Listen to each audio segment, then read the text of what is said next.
শবে বরাত পালনের নিয়ম কি? শবে বরাতের নামাজের নামে যে নামাজ আমাদের দেশে প্রচলিত আছে এটা ভ্রান্ত কথা। শবে বরাতের আলাদা কোনো নামাজ নেই। 15 শাবান আপনি ওই রাতে ইবাদত করতে পারেন, নিজের যা মন চায় সেই হিসেবে ইবাদত করবেন। 2 রাকাত, 4 রাকাত, 6 রাকাত, 8 রাকাত, 10 রাকাত এমনি ইবাদত আপনি করতে পারেন, অন্যান্য রাতের মতো কোনো ইবাদত করতে পারেন।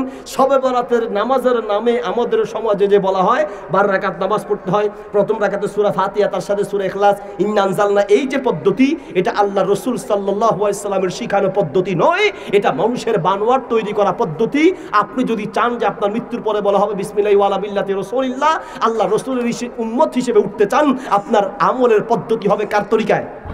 মুহাম্মদ রাসূলুল্লাহ সাল্লাল্লাহু আলাইহি ওয়াসাল্লামের তরিকায়। তার তরিকার মধ্যে এই ধরনের কোনো নিয়ম নেই। শবে বরাতে সিআইপিটা না খাইলে আমি যাইতেছি, আমার ডাক দিয়া জামাই কই যান, আমি একটু কাজ আছে বাজারে যাইতেছি, কই জামাই সিআইপিটা খান, আমি কই না সিআইপিটা আমি খাই না।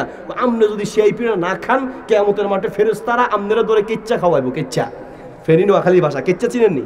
কেঁচো কেঁচো সিআইপিটা দেখতে কেঁচোর মতো না, এটা খাইলে ওখান থেকে ওইটা খাওয়া থেকে বাঁচবে। নাউজুবিল্লাহ বলেন। সাহাবীরা মোড়ে কেচ্ছা কারে কয় আর সিআইপিটা কারে কয় সাহাবীরা মোড়ে চিনতই না। এগুলো আমাদের বানোয়াট কথা। আল্লাহ বুঝার তৌফিক দান করুন।